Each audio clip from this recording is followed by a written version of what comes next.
गणेशाय नमः। श्री सरस्वते नमः।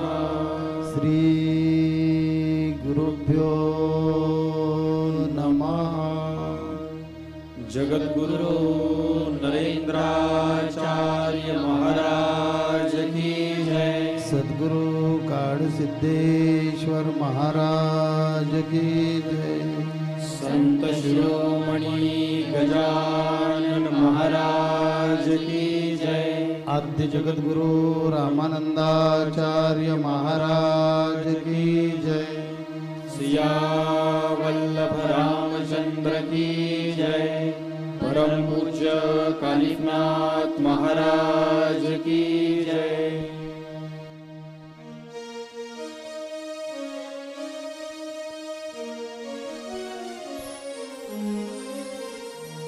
जगी जीवनाचे सार घ्यावे जाणूनी सत्वर। जगी जीवनाचे सार घ्यावे जाणूनी सत्वर। जैसे ज्याचे कर्म तैसे फळ देतो ईश्वर। जैसे ज्याचे कर्म तैसे फळ देतो ईश्वर। जैसे ज्याचे कर्म तैसे फळ देतो ईश्वर। जगी जीवनाचे सार घ्यावे जाणूनी सत्वर। जगी जीवनाचे सार घ्यावे जाणूनी सत्वर। जैसे ज्याचे कर्म तैसे फळ देतो ईश्वर। जैसे ज्याचे कर्म तैसे फळ देतो ईश्वर। जैसे ज्याचे कर्म तैसे फळ देतो ईश्वर।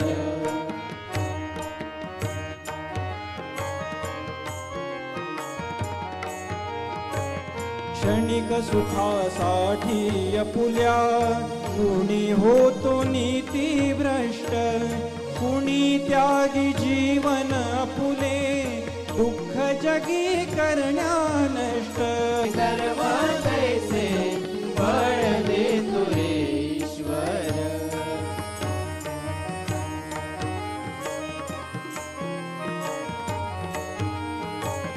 ज्ञानी असो की अज्ञानी गती एक आहे जाण। मृत्यूला न चुकवी कोणी थोर असो अथवा। कर्म तैसे फळ देतो ईश्वर।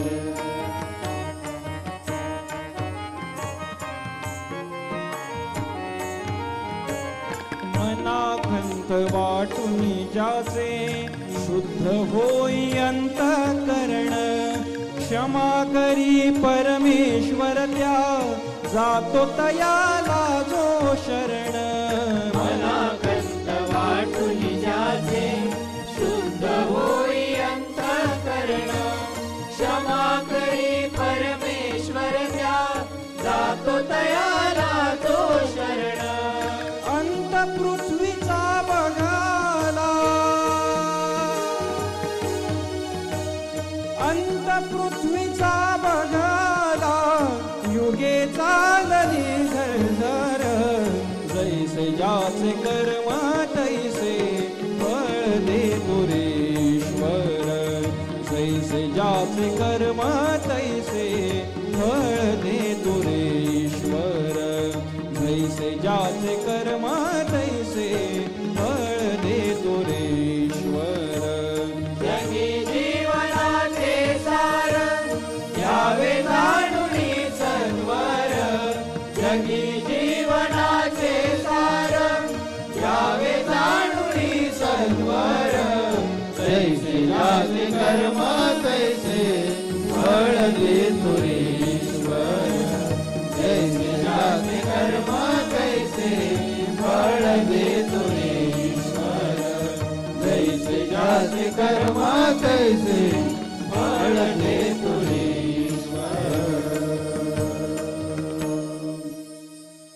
जगी जीवनाचे सार, घ्यावे जाणूनी सत्वर, जैसे ज्याचे कर्म तैसे फळ देतो रे ईश्वर. क्षणिक सुखासाठी आपला कुणी होतो नीतिभ्रष्ट, कुणी त्यागी जीवन आपले दुःख जगी करण्या नष्ट. देह देह करी जे जे काही आत्मा भोगतो नंतर.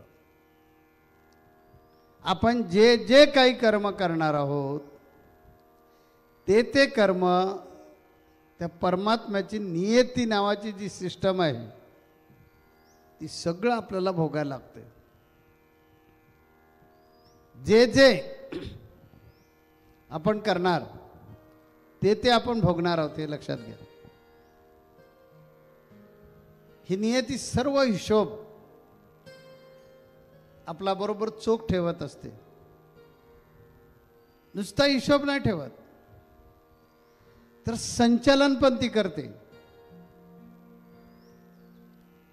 जी चतुर्युग आहे, सत्ययुग आहे, त्रेतायुग आहे, द्वापार युग आहे, कलियुग आहे, ह्या चार युगांचं एक मन्वंतर, अशा प्रकारे असंख्य मन्वंतर होऊन गेली आतापर्यंत. तिथपासून हा हिशोब त्या नियतीने ठेवलेला आहे. आणि परमात्म्याला ही माया जी आहे, ही परमात्म्याला मायेमुळे जन्म घ्यावा लागतो. ही माया काहीतरी करून ठेवते, अर्थात ती तशी काही करणार नाही, परंतु आपलं जे कर्म असतं त्या कर्मामुळे ती हिशोब लिहून ठेवते आणि त्यामुळे मग आपल्याला भोगावा लागतो. आणि मग परमेश्वर भक्ताच्या हाकेसाठी, भक्ताच्या भावासाठी, भक्ताच्या श्रद्धेसाठी मग त्याला परत प्रकट व्हावं लागतं. असा भगवंत 4 प्रकारे येत असतो. त्यातला पहिला प्रकार आहे पूर्ण अवतार, ज्या प्रभू रामचंद्रांबद्दल आपण बोलणार आहोत. आज ज्यांचा जन्मोत्सव साजरा करतोय असे भगवान प्रभू रामचंद्र मर्यादा पुरुषोत्तम, भगवान कृष्ण,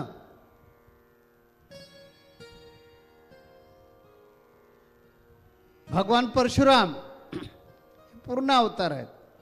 भोलेनाथ हे पूर्ण अवतार आहेत.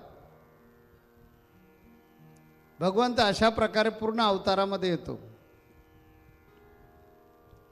त्यानंतर भगवंताला दुसरा अवतार घ्यावा लागतो, परमात्म्याला दुसरा अवतार घ्यावा लागतो, आवेश अवतार. भक्त ज्यावेळी संकटात येतो त्यावेळी त्या भक्ताचं संकट हरण करण्यासाठी आवेशपूर्ण यावं लागतं आणि भक्तीचं फळ देऊन त्याचा उद्धार करावा लागतो. हिरण्यकशिपू या उन्मत्त झाला, त्या भगवंताला प्रकटावं लागलं त्या खांबामध्ये. कारण प्रल्हादाचा इतका त्याने छळ केला होता, इतका छळ केला होता, तरी भक्त प्रल्हाद मुखातून नारायणाचं नाव सोडायला तयार नव्हता. आणि त्यामुळे देवाला आवेशपूर्ण अवतार घेऊन यावं लागलं.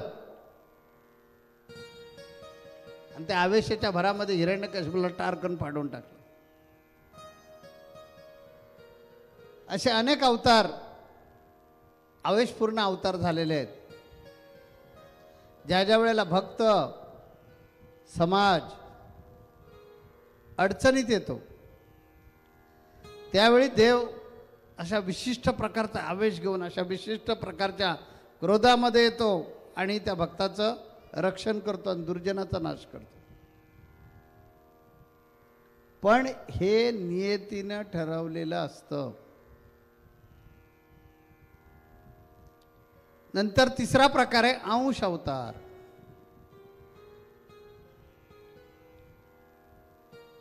मत्स्य अवतार हा त्याचा एक प्रकार आहे. मत्स्य अवतारामध्ये 7 समुद्रामध्ये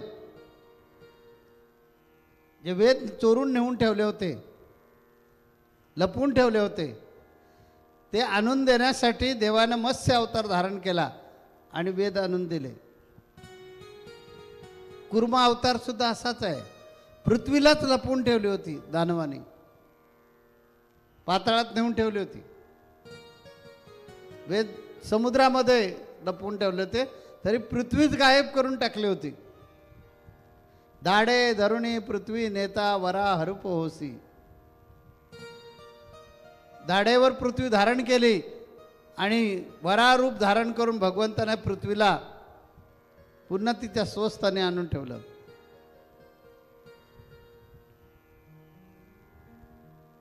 मोहिनी अवतार, देवांचं आणि दानवांचं युद्ध झालं, कारण देवांना शाप होता म्हणून देव फिके पडले होते, तेजहीन झाले होते. आता त्यांना तेज आणायचं असेल तर दानव आणि देव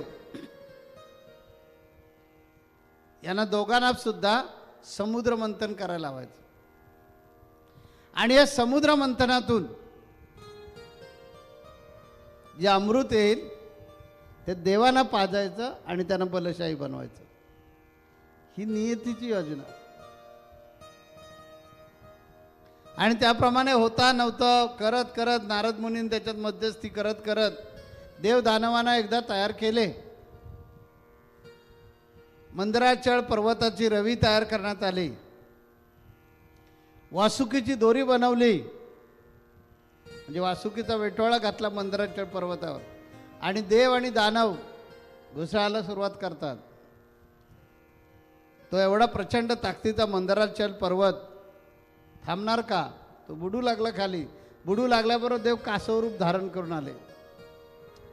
भगवान विष्णूंनी कासव रूप धारण केलं आणि त्या मंदराचल पर्वत आपल्या पाठीवर घेतला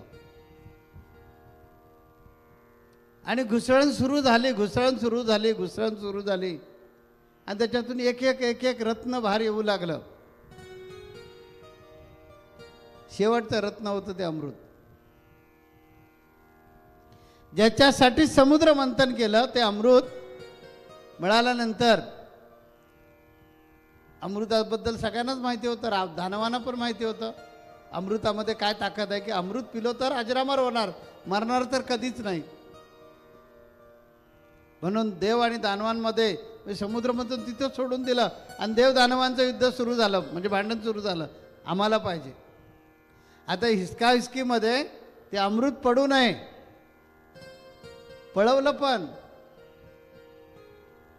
गरुडानं पण पळवलं शेवटी त्याच्यातलं अमृत. हे सगळे प्रकार झाले. शेवटी भगवान विष्णूंना मोहिनीचं रूप धारण करावं लागलं आणि एक सुंदर स्त्री ह्या देव आणि दानवांच्या मध्ये आली आणि तिने सांगितलं, थांबा, माझ्याकडे द्या, मी तुम्हाला दोघांना पण वाटून देते. दानवांची आणि देवांची पंगत बसली. त्याच्यामध्ये राहू आणि केतू ह्यांनी देवांची रूपं धारण केली आणि त्या पंक्तीत जाऊन बसले देवाच्या. हे ज्या वेळेला अमृत प्राशन करताना लक्षात आलं तेव्हा त्यांचा मुंडकं उडवलं. तर मोहिनी रूप धारण करून तिने बरोबर देवांना तेवढं अमृत पाजलं, दानवांना पाजलं नाही. तर हे अशा प्रकारचे अंश अवतार जगाच्या कल्याणासाठी. दानवानी जर अमृत पिले असते तर आज पृथ्वी तलावर जो आत्ता अत्याचार चालला ना, आता जे दानव सगळीकडे धुमाकूळ घालतायत, हे सुधारित दानव आहेत कलियुगातले. तिथपासून जर आले असते ना, त्रेतायुगापासून, फार विचित्र झाली असती परिस्थिती. म्हणून देवानं चौथा अवतार धारण केला, तो नित्य अवतार. तो सद्गुरूंच्या रूपातून येतो आणि या दानवांचं नेहमी दमन करत असतो. आणि त्रेतायुगापासून आजपर्यंत सद्गुरू रूपानं येऊन आपल्यामध्ये असणारे जे दानव असतात त्या दानवांना मारून टाकण्याचं काम, त्यांना म्हणजे शिक्षा देण्याचं काम, किंवा त्यांच्यातली शक्ती जी आहे त्यांची क्रय शक्ती कमकुवत करण्याचं काम कोण करत असेल तर नित्य अवतार, ते म्हणजे सद्गुरू. आपल्या प्रत्येकामध्ये दानव आहे. हा रजोगुण आणि तमोगुण हे दानवाचंच प्रतीक आहे. आणि नित्य अवतारामध्ये स्वतः परमात्मा सद्गुरूंच्या रूपामध्ये येतो, मानवरूप धारण करतो आणि प्रत्येक वेळेला आपल्या हितोपदेशाने तो या दानवांची जी शक्ती आहे ती नष्ट करतो आणि याच्यामध्ये सूरशक्ती वृद्धिंगत करतो. म्हणून आपण मानव देव बनू शकतो. त्याचं कारणच आहे की आपल्यामध्ये ही जी सात्विक शक्ती आहे, सत्वगुण आहे, त्याला चालना देण्याचं काम सद्गुरू करतात. आणि म्हणून हा जो नित्य अवतार आहे आज हा इथे आहे, आणखीन 7-8 वर्षानंतर दुसरीकडे कुठेतरी होईल, पण तो नित्य राहणार, तो येतच राहतो. सद्गुरू ही शक्ती आहे, व्यक्ती नाही आहे. आणि त्यामुळे ती सगळीकडे येत असते. ज्या ज्या वेळेला अत्याचार वाढतो त्या त्या वेळेला तिथे यावं लागतं. समाजाला प्रबोधन करून आपल्यातला दानव मारला जातो, आपल्यातले राक्षस मारले जातात, याच्यासाठी नित्य अवतार होत असतो.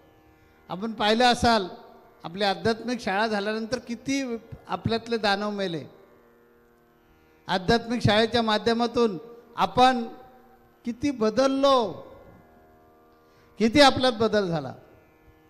तेच आपण होतो, परंतु आज आपल्यामध्ये देवत्व येऊ लागलं आहे. आपल्यातला असुर समून कमी होऊन गेलेला आहे आणि आपल्यामध्ये सूर म्हणजे देव, देवत्वाकडे आपली सगळ्यांची पावलं चालू झालेली आहेत. हे नित्य अवताराचं कामच आहे. नियती बघा कसं प्रत्येक गोष्ट घडवत असते. तशा प्रकारे चैत्र नवमीच्या दिवशी तू जन्माला येशील, हे नियतीने किती प्लॅनबद्ध केलेलं आहे ते बघा. ज्यावेळी सृष्टीची उत्पत्ती झाली तेव्हा पहिला जो मनू निर्माण झाला त्याची पत्नी होती शतरूपा. तो पहिला मनू आणि शतरूपा ही भगवान विष्णूचे भक्त होते. या दोघांनी देवाला आपलं समर्पण केलं होतं, संपूर्ण सर्वस्व अर्पण केलं होतं आणि देवाला प्रार्थना केली की तुम्ही आमच्या पोटी जन्माला आलं पाहिजे. त्या परमात्म्याने सांगितलं की मी त्रेतायुगामध्ये तुमच्या पोटी जन्म घेईन. तेच ते राजा दशरथ आणि कौसल्या माता. नियोजन, नियतीचं नियोजन कसं आहे ते बघा. आज आपण भगवान प्रभू रामचंद्रांचा श्रीराम नवमी उत्सव साजरा करतोय, पण हे भगवान जन्माला येण्यासाठी कशा पद्धतीनं नियोजन झालं ते आज आपण ऐकणार आहोत. शिवपुराणामध्ये कथा आहे. एक जालंधर नावाचा राक्षस प्रचंड ताकदवान होता आणि दानवच. तर भक्ती केली तरी टोकाची, प्रत्येक गोष्ट टोकाची करायची, पण अहंकार गेलेला नव्हता. आणि त्यामुळे तो हे दानव काय करायचे, भक्ती प्रचंड प्रमाणामध्ये करायचे. म्हणजे त्यांच्याकडे संयम इतका असायचा, इतका असायचा, इतका असायचा. आणि चिकाटी, संयम म्हणता येणार नाही, चिकाटी म्हणूया. चिकाटी एवढी एवढी म्हणजे एवढी की एका पायाच्या अंगठ्यावर सुद्धा वर्षोनवर्ष उभे राहायचे. म्हणजे देवाला घाबरून प्रसन्न व्हावंच लागेल इतक्या प्रकारच्या यमयातना आपल्या शरीराला देणार, पण हूं की चूक करणार नाही. देवाला प्रसन्न करायला लावणार म्हणजे लावणारच. अशा प्रकारे जालंधर नावाच्या राक्षसानं सगळ्या देवदेवतांचे आशीर्वाद मिळवले आणि देवानं सळोपके पळो करायला सुरुवात केली. शंभो महादेवाचे शत्रू तो जालंधर नावाचा राक्षस. त्याच्यावर देवांचं अनेक वेळा युद्ध झालं, पण तो काय मरायचा नाही. अभ्यास करता करता असं कळलं की हा का मरत नाही, तर याची पत्नी जी आहे वृंदा, तिचं पातिव्रत्य ह्याला वाचवतं. ती आपल्या नवरा व्यतिरिक्त कुठल्याही पुरुषाचा तिच्या आयुष्यामध्ये कधीच संबंधच आला नाही, की कधी विचारही केला नाही. पती हाच देव. मग तिने नवऱ्याकडे कधी नवरा म्हणून पाहिलंच नाही, देव म्हणूनच त्याने नवऱ्याची सेवा केली प्रत्येक गोष्टीमध्ये. आणि त्यामुळे तिचं पातिव्रत्य जसं अनुसूया, अत्रि ऋषींची पत्नी अनुसूया, तशा प्रकारे वृंदा अत्यंत पतिव्रता. आणि तिच्या पतिव्रतेमुळे ह्या जालंधरचा समुद्रपुत्र जालंधर जो होता त्याचा वध होत नव्हता. आता काय करायचं, सगळे देव चिंतेमध्ये होते. मग सर्व देवाने विचार केला आणि भगवान विष्णूकडे आले. भगवान विष्णू हे कसे आहेत माहिती आहे, सगळे अडचणीत आले की मार्ग तेच काढून देतात. त्यामुळे त्यांच्याकडे आले आणि त्यांनी विनंती केली सगळ्या देवांनी की तुम्हाला काहीतरी करून ह्या वृंदेचं पातिव्रत्य भंग करावं लागेल. आता भगवान विष्णूला प्रश्न पडला, तर काय करायचं, ती माझी भक्तगण आहे, दुसरी ती पतिव्रता आहे आणि मला ह्यांनी सगळ्यांनी धर्मसंकटामध्ये टाकलंय. परंतु भगवान विष्णू नेहमी भक्तांच्या कल्याणासाठी कुठलंही संकट आपल्यावर घ्यायचे. त्यामुळे ठीक आहे म्हणाले. मग एके दिवशी, म्हणजे युद्ध इकडे सुरूच होतं, एके दिवशी भगवान विष्णूंनी जालंधर राक्षसाचं रूप धारण केलं आणि वृंदेकडे गेलं. आता पती पत्नी म्हटल्यानंतर तिचं पातिव्रत्य नष्ट झालं आणि जालंधर तिकडे मेला. भगवान भोलेनाथांनी त्याला मारलं. त्याचं हिचं पातिव्रत्य संपल्याबरोबर त्याचा तिकडे वध झाला.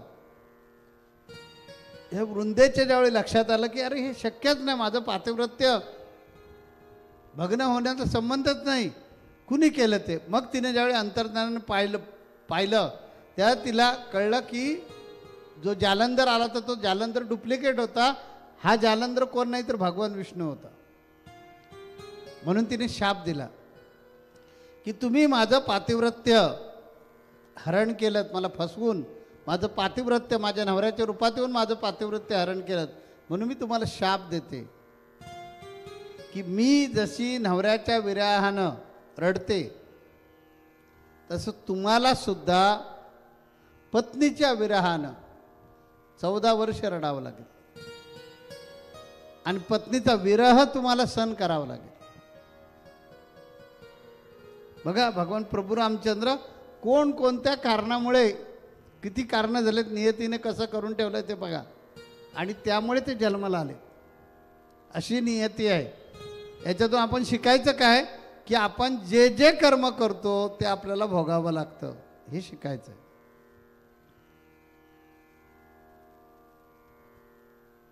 भगवान प्रभू रामचंद्रांना झाला ना मग पत्नीचा विरह, 14 वर्ष म्हणजे वनवासात गेले. आणि वनवासात गेल्यानंतर इथेच पंचवटीतून रावणानं सीतामाईचं हरण केलं आणि शेवटी सीता करून 14 वर्ष पत्नीचा वियोग सहन करावा लागला.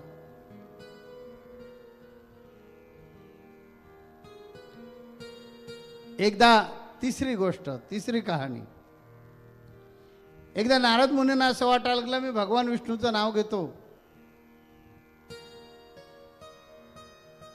माझ्या मुखामध्ये नामस्मरण आहे, त्यामुळे मी कामाला जिंकलेलं आहे. आणि त्याचा त्यांना गर्व झाला की मी काम जिंकलाय. काम, क्रोध, मद, मत्सर, मोह आणि माया, त्याच्यापैकी जो काम आहे तो मी जिंकलाय असं त्यांना वाटू लागलं. आणि ते गेले आणि ब्रह्मदेवाजवळ बोलले की ब्रह्मदेव, मी कामाला जिंकलं. ब्रह्मदेव हसल्याने म्हणाले, हे महादेवांना बोलू नका.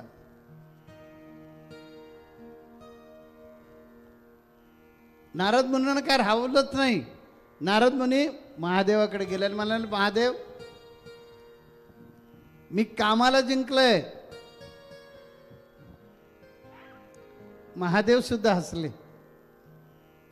आणि म्हणाले, हे जे मला आत्ता बोललात ना, मी कामाला जिंकलंय म्हणून, हे भगवान विष्णूंना बोलू नका. नारद मुनी भगवान विष्णूकडे पण जातात आणि भगवान विष्णूंना तेच सांगतात की म्हणतात मी कामाला जिंकलंय. हे सांगितल्यानंतर भगवान विष्णू हसले आणि म्हणाले, खरंच जिंकलाय? हो, खरंच जिंकलाय. ठीक आहे म्हणाले. आणि भगवान विष्णूंनी काय केलंय, मायावी नगरी तयार केली. त्या मायावी नगरीमध्ये एक राजा, त्याची एक सुंदर रूपवती मुलगी, त्या मुलीचा विवाह, त्याच्यासाठी लावलेलं स्वयंवर, हे सगळं मायावी तयार करून टाकलं. आणि नारद त्या राज्यात गेलेले आहेत. त्यावेळी त्यांनी राजांना प्रश्न केलेला आहे की माझ्या मुलीचा स्वयंवर आहे, मी रूपवर अशा मुलाच्या शोधात, ती ज्याला माळ घालेल त्याला मी माझी मुलगी देणार आहे. नारदांनी काही शंका होते ते विचारल्या आणि नारदाच्या मनामध्ये काम जागृत झाला, मोह जागृत झाला. आणि नारद सरळ तिथून उठले. कधीची अट होते, अतिशय सुंदर अशा मुलाबरोबर माझी मुलगी लग्न करणार. आणि भगवान विष्णूकडे गेले नारद आणि सांगितलं की देवा, मला संसार करायची इच्छा आहे. भगवान विष्णू मनात म्हणते, यांनी काम जिंकलंय आणि यांना संसार करायचं, कमाल वाटते. म्हणाले, मला संसार करायची इच्छा झालेली आहे, त्यामुळे मला तुमचं रूप द्या. कारण तिथे स्वयंवरामध्ये अट आहे, दिसायला अतिशय सुंदर पाहिजे. भगवान विष्णू म्हणाले, ठीक आहे, माझे असंख्य रूप आहेत, देऊन टाकतो. आणि भगवान विष्णूंनी त्यांना एक रूप देऊन टाकलं. आता भगवान विष्णूंचं रूप आपल्याला मिळालंय, या आनंदामध्ये नारदानं ते रूप घेतलं आणि येऊन स्वयंवराच्या मंडपामध्ये बसले. एकदम सुरुवातीला अशा बऱ्याच रांगा बसल्या होत्या, बरेच देशोदेशीचे राजकुमार बसले होते आणि भगवान विष्णूही आले होते त्या स्वयंवराला, शेवटी बसलेले होते. स्वयंवर सुरू झाला. राजकन्याने हातातमध्ये माळ घातली आणि प्रत्येक युवराजाला पाहत पाहत पाहत चाललेले आहे. पहिलेच नारद मुनी दिसतात. नारद मुनी दिसल्याबरोबर ती जी युवराज्ञी होती, राजकन्या जी होती, ती हसायला लागली. ती हसायला लागली म्हणून सगळ्यांनी बघितलं नारदांकडे आणि ते पण हसायला लागले. ती सरळ सगळ्या राजकुमारांना पाहत पाहत पाहत गेली आणि भगवान विष्णूंच्या गळ्यामध्ये माळ घातली. नारद मुनी तिथून तडपडत रागाने उठले आणि जाऊन आरशात बघितलं चेहरा, तर माकडाचा चेहरा होता, वानराचा चेहरा होता.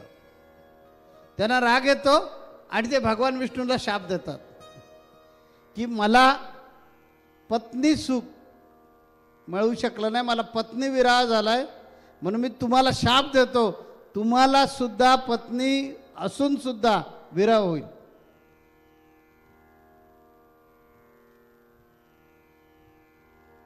शापाचा परिणाम, रावणाचं युद्ध संपलेलं आहे. भगवान प्रभू रामचंद्र सीतामाई अयोध्येला आलेले आहेत. आता अतिशय थाटामाटामध्ये संसार चालू झालेला आहे, राज्य चालू झालं आहे, दिवसावर दिवस चाललेले आहेत. आणि काही दिवसानंतर धोबी बोलला, तो परीट बोलला, मला तू काय राम समजतेस की काय? त्याने आपली बायको 14 वर्ष रावणाकडे ठेवली. तू रात्री दुसऱ्याच्या घरी राहिलेस, माझा विश्वास तुझ्यावर नाही. आला ना कर्माचा हिशोब. भगवान प्रभू रामचंद्रांना सीतामाईचा त्याग करावा लागला, कारण परीट बोलला. पण नियती, नियतीमुळे भगवान प्रभू रामचंद्र दुसऱ्या वेळी पहिला शाप कोणी दिला? वृंदेनं दिला. आणि दुसरा शाप कोणी दिला? नारद मुनीने. याचं नाव आहे कर्म.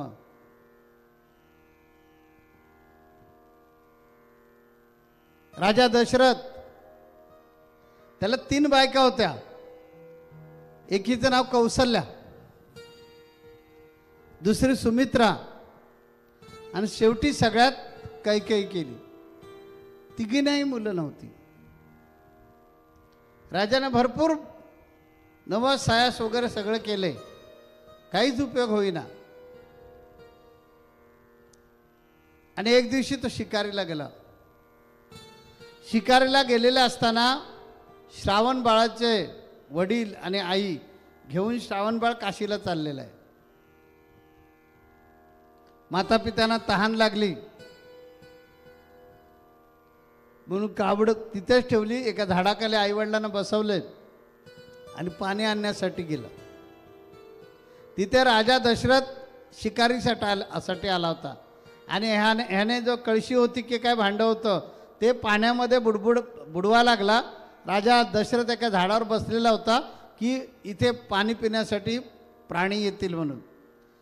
राजा दशरथाचा म्हणजे आवाजावर शरसंधान करणारा राजा दशरथ. श्रावण बाळानं ते भांडं पाण्यात बुडवलं. पाण्यात बुडवल्याबरोबर आवाज येतो ना, बुड बुड बुड बुड बुड बुड असा पाण्याचा आवाज येऊ लागला. राजा दशरथाला वाटलं की कोणतरी पाणी प्यायला प्राणी आलाय. राजा दशरथानं जो बाण मारला तो श्रावणाला लागला. श्रावण किंचाळला मोठ्यानं, कारण हृदयातच बाण घुसला होता. राजा दशरथाच्या लक्षात आलं की काहीतरी गडबड झाली, आपल्याकडून कोणीतरी माणूस मारला गेलाय. म्हणून राजा दशरथ जो लपून बसला होता तो आला. बघतो तर एक मुलगा आहे आणि त्याला बाण लागला आणि पडलाय. म्हणून त्याने विचारलं, बाळा मी राजा दशरथ आहे, माझ्याकडून चुकून तुला बाण लागलेला आहे, तू कोण आहेस, कुठला आहेस वगैरे सांग. ते श्रावण बाळानं सांगितलं की मी श्रावण, माझे आईवडील म्हातारे आहेत, वयोवृद्ध आहेत, अंध आहेत, त्यांना काशीला जायचं आहे, त्यांना काशीला घेऊन चाललोय, मी आज जात होतो. आता ठीक आहे, तुमच्या हातून मला मृत्यू आला काय हरकत नाही, पण आता एकच इच्छा आहे, माझ्या आईवडिलांना तेवढं पाणी नेऊन द्या, कारण ते पाण्यानं व्याकुळ झालेले आहेत. मग राजा दशरथानं ते भांडं घेतलं आणि जिथे आईवडील बसलेले होते श्रावणाचे तिथे गेला. तर श्रावणानं सांगितलं होतं बोलू नका, तुम्ही बोललेत तर ते पाणी पिणार नाहीत. म्हणून राजा दशरथानं गुपचूप त्यांच्या पुढ्यामध्ये पाणी नेऊन ठेवलं आणि त्या भांड्याला हात लावून दिला. त्यांचा तो वेगळा स्पर्श. त्यामुळे श्रावण बाळाच्या आईवडील म्हणायला लागलं की बाळा तू बोलत का नाहीस? अरे आम्हाला कष्ट कळतंय की तुला दोघांना पण खांद्यावर घेऊन जावं लागतंय, त्याचे तुला कष्ट होत आहेत, म्हणून तर रुसला नाहीस ना. असे बरेच प्रकारे विनवणी केल्यानंतर राजा दशरथाचा नाईलाज होतो आणि राजा दशरथ बोलतो की श्रावण नाही आहे, मी राजा दशरथ आहे. या अयोध्या नगरीचा राजा, तुम्ही अयोध्येत आलेले आहात, या अयोध्या नगरीचा राजा मी दशरथ. मग श्रावणाच्या वडिलांनी विचारलं, मग तू का इथे आला, आमचा श्रावण कुठं आहे? मग झालेला सगळा प्रकार ज्यावेळेला श्रावणाच्या वडिलांना सांगितला, त्या श्रावणाच्या वडिलांनी त्याला शाप दिला की आम्ही जसे पुत्रवियोगानं तडपडून मरतोय तसं तू सुद्धा मरशील. आणि दोघांनीही प्राण सोडले. तो शाप राजा दशरथाला बरं वाटलं की शाप मिळालाय, त्यानिमित्तानं का मुलं होणार, पण होतील. जे जे कर्म करतो ते ते आपल्याला भोगावं लागतं. मग राजा दशरथाला जो शाप मिळाला होता, काही दिवसानंतर वसिष्ठांनी सांगितलं आता आपण काय करूया, शेवटचा एक प्रयत्न करूया, म्हणून पुत्र कामेष्टी यज्ञ. आणि राजा दशरथाकडून वसिष्ठ गुरुने शृंगी ऋषींकडून यज्ञ करून घेतला पुत्र कामेष्टी. भरपूर दिवस तो पुत्र कामेष्टी यज्ञ चालू होता. म्हणजे त्याच्यामध्ये इतकी ताकद होती. एक दिवशी याज्ञवल्क्यांची पाळी आली होती भिक्षुकी मागण्याची. याज्ञवल्के राजा दशरथाच्या घरी आले होते आणि भोजन घेतलं आणि जाताना आशीर्वाद देण्याची प्रथा होती. म्हणून राजाला विचारलं की तुझ्या भार्या कुठे आहेत? तर तिघी नाही, त्या दिवशी मासिक धर्म होता. तेव्हा याज्ञवल्क्य म्हणाले की मला तू झोपतोस ती जागा दाखव. मग तो पलंग दाखवला. त्या पलंगावर याज्ञवल्क्याने अक्षता टाकल्या, त्या पलंगाला पालवी फुटली. एवढं सामर्थ्य त्या थोर ऋषीमुनींमध्ये होतं. आणि अशा ऋषीमुनींनी तो यज्ञ केला होता पुत्र कामिष्ठी. त्याच्यातून 3 फळं आली. 3 फळाचा प्रसाद मिळाला. तो राजाला देण्यात आला. ही 3 फळं आहेत, ती 3 राण्यांना द्या. म्हणून तो प्रसाद घेऊन राजा तिघींकडेही गेला आणि प्रत्येकीला एक एक फळ दिलं. आता सुमित्रा जी होती त्या सुमित्राकडे सुमित्राचं फळ घार घेऊन पळून गेली. मग सगळीकडे कळलं की असा प्रकार झालाय. शेवटी कौसल्य मातेनं आपल्यातलं अर्ध, कैकेयीची अशी प्रतिमा दाखवतात की भयंकर भांडखोर होती, अत्यंत समंजस होती, अत्यंत समजूतदार होती. मग तिने आपल्यातलं अर्ध फळ आणि कौसल्य मातेने आपल्यातलं अर्ध फळ असं दोघींनी सुमित्रेला दिलं. सुमित्रेने ते दोन्ही अर्धी फळं खाल्ली आणि ह्या दोघींनी अर्धी फळं खाल्ली. म्हणून 4 पुत्र झाले. कौसल्यचा राम, कैकेयीचा भरत, सुमित्रेचा लक्ष्मण आणि शत्रुघ्न. भगवान प्रभू रामचंद्र मोठे, त्याच्यानंतर भरत आणि त्याच्यानंतर लक्ष्मण आणि त्याच्यानंतर शत्रुघ्न, असा या भावांचा सिक्वेन्स आहे. बरेच जणांना असं वाटतं नेहमी की पहिले राम, नंतर लक्ष्मण, नंतर भरत असेल आणि नंतर शत्रुघ्न, आणि कैकेयीचे 2 मुलगे असतील. तर हे कैकेयीचे 2 मुलगे नाही आहेत, तर ते सुमित्रेचे 2 मुले आहेत. आणि भगवान प्रभू रामचंद्र मोठे, त्यानंतर भरत आहे. म्हणून तर तो मान दुसरा. आता हा राजा झाला की बाकीच्यांना त्याच्यात छत्र चामर ढाळत बसावं लागेल. म्हणून कैकेयीने सांगितलं ना, माझ्या पुत्राला आता गादी दिली पाहिजे. कारण रामाच्या नंतर अग्रहक्कानं मान कुणाचा येणार? पूर्वीच्या काळी पद्धत होती की राजा तोच होणार, की जो मोठा असेल तो राजा, आणि बाकीच्यांनी काय करायचं, त्याच्या युवराज म्हणून राहायचं. त्यामुळे आता हे जे राज्य आहे, हे राज्य रामाला मिळू नये म्हणून मंतरा कैकेयीच्या कानामध्ये सांगून बिघडवून कैकेयीला बिघडवते. नाही तर कैकेयीचं रामावर एवढं प्रेम होतं, कौसल्याचं पण प्रेम नव्हतं, इतकं प्रेम होतं. परंतु संगत ही जी मंतरा आहे, या मंतरेने सांगून सांगून सांगून सांगून त्या कैकेयीला बिघडवली.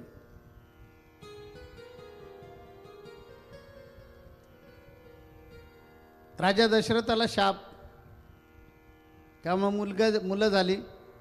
आणि शेवटी झालं काय, उद्या राज्याभिषेक, आणि आदल्या दिवशी कैकेयीच्या कानामध्ये मंतरा बोलली, काय वेडी आहेस का?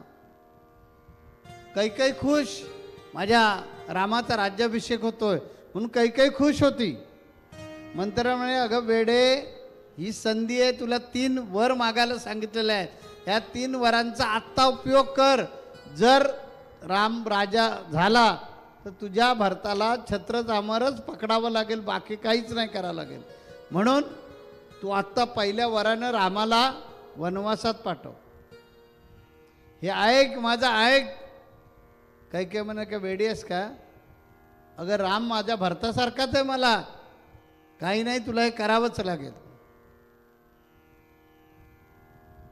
नाही नाही नाही, मी करू शकणार नाही, कारण माझं प्रेम त्या रामावर एवढं आहे, माझ्या भरतापेक्षा तिथं माझं प्रेम आहे.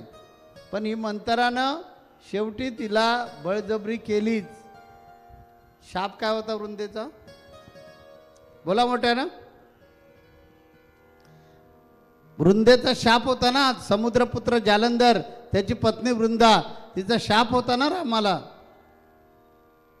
की तू सुद्धा पत्नी विरहानं तडपडशील.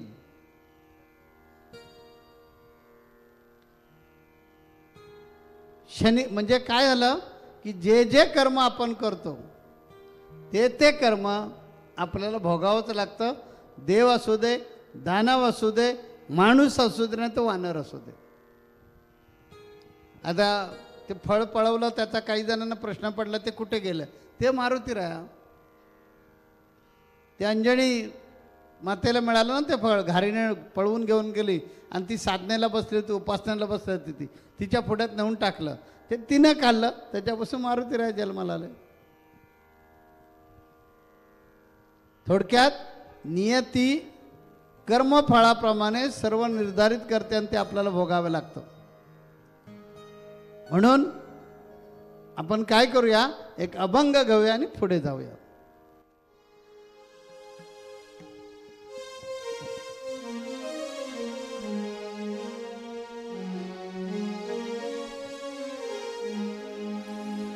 भक्ति के रंग में रंग दे जीवन, ओ मेरे रघुनंदन. भक्ति के रंग में रंग दे जीवन, ओ मेरे रघुनंदन. भक्ति के रंग में रंग दे जीवन, ओ मेरे रघुनंदन. भक्ति के रंग में रंग दे जीवन, ओ मेरे रघुनंदन. पल भी ना बिसराऊं तुझको, निश दिन कर लूं चिंतन, निश दिन कर लूं चिंतन. भक्ति के रंग में रंग दे जीवन, ओ मेरे रघुनंदन. भक्ति के रंग में रंग दे जीवन, ओ मेरे रघुनंदन. प्रवास में संग्राम भक्ति हो तो यात्रा कहलाए. प्रवास में संग्राम भक्ति हो तो यात्रा कहलाए. भोजन में हो भक्ति शामिल वो प्रसाद बन जाए. भोजन में हो भक्ति शामिल वो प्रसाद बन जाए. भक्ति के गंगा जल से ये तन मन कर दे पावन, तन मन कर दे पावन. भक्ति के रंग में रंग दे जीवन, ओ मेरे रघुनंदन. भक्ति के रंग में रंग दे जीवन, ओ मेरे रघुनंदन. श्रम से मिलन हो राम भक्ति का वो श्रम यज्ञ कहाए. श्रम से मिलन हो राम भक्ति का वो श्रम यज्ञ कहावे. निराहार उपवास बने जब भक्ति का रस घुल जाए. निराहार उपवास बने जब भक्ति का रस घुल जाए. भक्ति के फूलों से भर दे मेरे मन का उपवन, मेरे मन का उपवन हो. भक्ति के रंग में रंग दे जीवन, ओ मेरे रघुनंदन. भक्ति के रंग में रंग दे जीवन, ओ मेरे रघुनंदन. जिस आवास में राम बसे है वो मंदिर बन जाए. जिस आवास में राम बसे हैं वो मंदिर बन जाए. पत्थर भी श्री राम नाम के तार नहीं तर पाए. पत्थर भी श्री राम नाम के कारण नहीं तर पाए. राम भक्ति से जोड़ लूं नाता, तोड़ के सारे बंधन, तोड़ के सारे बंधन हो. भक्ति के रंग में रंग दे जीवन, ओ मेरे रघुनंदन. भक्ति के रंग में रंग दे जीवन, ओ मेरे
शिव बने श्री राम तन्मय उनमें जाए समाये मुक्ति का पथ दिखलाना ये दशरथ के नंदन.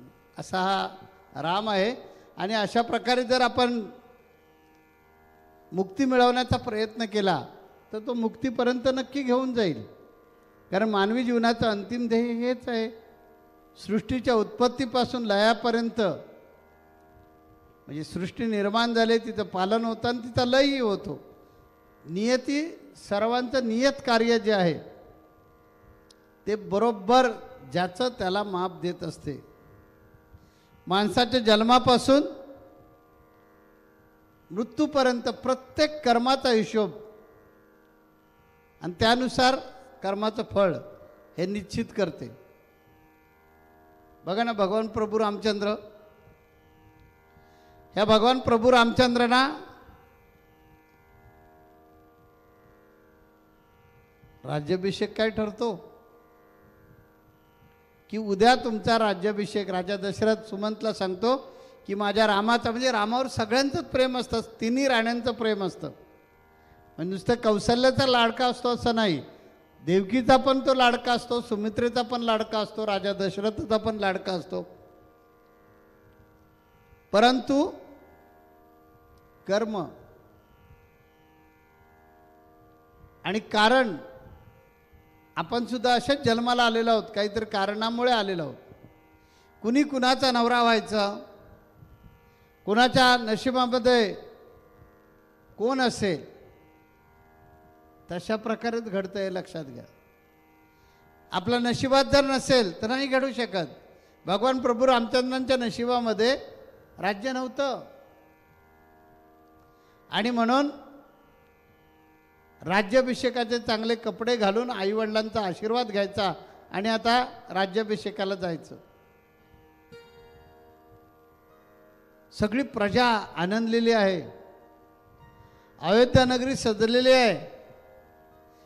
कौसल्य मातेपेक्षा जास्त प्रेम करणारी कैकेयी माता आज वैरिणीच्या रूपामध्ये उभी आहे. आणि तिचं म्हणणं एकच आहे राजा दशरथाला, चालणार नाही, मला जे शब्द दिलायत तुम्ही मान्यच करावं लागेल. कारण राजा दशरथ देवांना मदत करण्यासाठी दानवांच्या विरोधात एकदा स्वर्गामध्ये गेलेले होते आणि युद्ध करताना त्यांचा जो रथ असतो त्या रथाचा चाक असतं ते सुटलं. एक कणा असतो आणि त्या कण्यावर दोन चाकं, म्हणजे इकडे एक आणि इकडे एक लावलेलं असतं आणि त्याला खिळा असतो. ते रथाचं चाक बाहेर जाऊ नये म्हणून तो खिळा युद्ध करताना निखळून पडला आणि ते चाक जे आहे ते त्या कण्याभोवती फिरत होतं. फिरता फिरता घोडा इकडे तिकडे असा क्रॉस वळल्याबरोबर चाक इकडे तिकडे फिरलं आणि ते बाहेर पडायला लागलं. हे कैकेयीने पाहिलं की रथाचं चाक आता निखळून पडेल. तिने काय केलं की रथातूनच त्या चाकाला पकडू तर शकत नाही, तो कणा जो होता ना त्या कणाला घट्ट पकडून ठेवलं आणि त्यामुळे तो रथ व्यवस्थित राहू शकला आणि राजा दशरथाचा विजय झाला. ते ज्यावेळी दृश्य राजा दशरथानं बघितलं, रक्तबंबाळ झाला होता हात. एवढी नाजूक अतिशय सुकुमार राजकन्या आणि तिने एवढा माझ्यासाठी नवऱ्यासाठी इतका त्रास सहन केला आणि म्हणून तो खुश झाला आणि सांगितलं, हे प्रिय तुला काय पाहिजे ते माग, मी खुश आहे, आज तू 3 कोणतेही वर माग. तेव्हा कैकेयीने सांगितलं होतं की मी माझ्या नवऱ्याला मदत करते, ती मी काय मेहरबानी करत नाही, माझं प्रेम आहे तुमच्यावर, माझा श्वास आहात तुम्ही, तर मी माझं कर्तव्य केलं. नाही तरी तो म्हणाला तुला काय पाहिजे ते माग. त्याने अति आग्रह केल्यामुळे कैकेयीने सांगितलं ठीक आहे, वेळ येईल तो मागे. मग ते युद्धावरून आले घरी, मग गप्पा बिप्पा चालू झाल्या असतील. ते मंथरेला माहिती होतं की हिने युद्धामध्ये राजा दशरथाकडून शब्द घेतलेला आहे, म्हणजे राजा दशरथानं शब्द दिलेला आहे.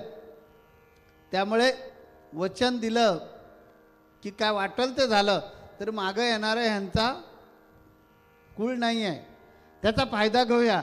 आणि या मंथरेनं या कैकेयीच्या मनामध्ये जी प्रचंड प्रिय असणारी कैकेयी तिच्या मंतरा मनामध्ये घुसली आणि मंतरेनं तिला बिघडवली. म्हणून संगत ही फार महत्त्वाची असते. संगत जी आहे ती संगत कुणाची करतो आपण. रजोगुणी तमोगुणी माणसाची संगत केली की आपण कितीही प्रेमळ असलो, कितीही सात्विक असलो तर बिघडतो. कैकेयी प्रचंड सात्विक होती. या कैकेयीला पण शाप होता. एकदा दुर्वास ऋषी कैकेयीच्या वडिलांकडे ती लहान असताना आलेले होते आणि ती लहान अल्लड दुर्वास ऋषींची सेवा करता करता तिनं काजळ घेतलं होतं आणि दुर्वास ऋषींच्या तोंडाला लावलं. दुर्वास ऋषी भयंकर कडक होते. त्यांनी बघितलं की ह्या पोरीनं माझ्या चेहऱ्याला काजळ लावलंय म्हणून. त्या म्हणाले जसं तू माझ्या तोंडाला काळं लावलं तसं तुझं जगात तोंड काळं होईल. त्या शापामुळे कैकेयीला दुर्बुद्धी येते आणि मंतरेच्या नादानं ती राजा दशरथाला सांगते काही वाटेल ते करा पण तुमच्या रामाला वनवासात पाठवा.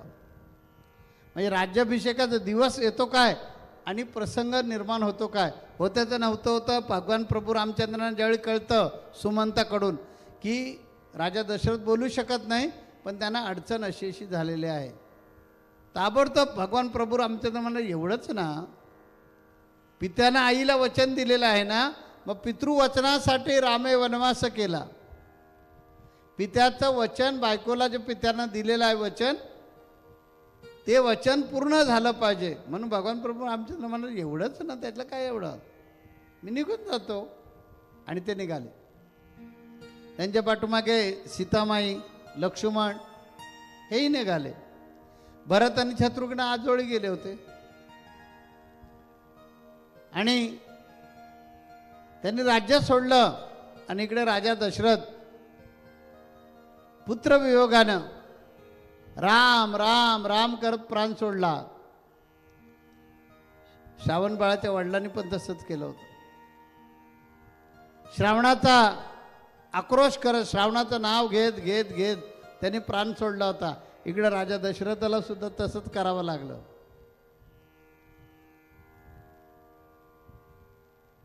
आणि मग वनवास सुरू झाला. सीतामाईनं जर ऐकलं असतं तर सीतामाईंवर पण पाळी आली नसती. लक्ष्मण रेषा आखून दिली होती. ही लक्ष्मण रेषा आखून दिली होती परंतु लक्ष्मण रेषेचं सीतामाईनं बंधन पाळलं नाही. म्हणून त्यांना असा प्रकार व्हावा लागला. म्हणजे उल्लंघन केलं. नियतीनं जे घालून दिलेले जे नियम असतात त्याचं आपण उल्लंघन केलं की आपल्यावर पण तशीच पाळी येते. ती स्वतः लक्ष्मी होती तरी सुद्धा लक्ष्मण रेषा ओलांडली आणि त्यामुळे रावणाला फावलं आणि रावण तिला घेऊन गेला. कारण शाप भगवान प्रभू रामचंद्रांना वृंदेचा शाप की तुला पत्नी विरहानं माझ्यासारखंच दुःख सहन करावं लागेल. माझा पती जो आहे, कारण तिचा वृंदा जी होती त्या वृंदेचं नवऱ्यावर प्रचंड प्रेम होतं म्हणून ती पतिव्रत ना. तर जशा प्रकारे मी पती पती करून विरह सहन करते तशा प्रकारे तुला सुद्धा अशाच प्रकारे हा विरह सहन करावा लागेल. आणि म्हणून भगवान प्रभू रामचंद्रांना इथे नाशिकला आल्यानंतर पंचवटीमध्ये ते राहू लागले. आणि मग त्या प्रसंगाला सामोरं जावं लागलं. भगवान प्रभू रामचंद्रांनी विश्वामित्रांच्या यज्ञाला आले होते आणि 3 राक्षस त्यांना त्रास देत होते विश्वामित्रांना. त्याच्यामध्ये एक मारीच, सुबाहू आणि ताडका, ह्या 3 राक्षसांना दोघांना मारून टाकला होता आणि एकाला फेकून दिला होता. तो मारीच राक्षस. आणि त्यांनी तिथून जो पळ काढला मारीच राक्षसानं तो लंकेत गेला. लंकेत गेल्यानंतर आता लंकापती रावणाचा मामा तो सख्खा. सीतामाईचा विरह होणारच हे नियतीने निश्चित केलेलं आहे. तेव्हा रावणाला बुद्धी आली आणि रावण म्हणाला मारीचला की तिला पळवलं पाहिजे. त्याच्या अगोदर बरोबर नियतीनं काय करून घेतलं बघा, शूर्पणखा आली आणि शूर्पणखा भगवान प्रभू रामचंद्राने सांगू लागले की तुम्ही माझ्यावर लग्न केलं पाहिजे. राम एक वचनी एक पत्नी तो म्हणाला नाही शक्य. ती जास्तच आग्रह करायला लागली, जास्तच लगट करू लागली. त्याला सांगितलं ठीक आहे मी तुझ्या पाठीवर लिहून देतो, माझ्या भावाला दाखव. आणि पाठीवर लिहून टाकलं हिचं नाक कापणे. ती गेली आणि लक्ष्मणाला भेटली. लक्ष्मणाला वाचला नाही, तिचं नाक छाटून टाकलं आणि तिला नकटी करून टाकली. त्याचा प्रचंड राग आला आणि ती गेली रावणाला भेटायला की असा एक या नाशिकामध्ये म्हणजे दंडकारण्यामध्ये असा एक माणूस आलेला आहे, मानवाचा पुत्र आलेला आहे. त्याची पत्नी सुंदर आहे, ती तुला राणी म्हणून शोभेल. अशा प्रकारे तिनं जाऊन उचकावलं. रावण पण तयार झाला.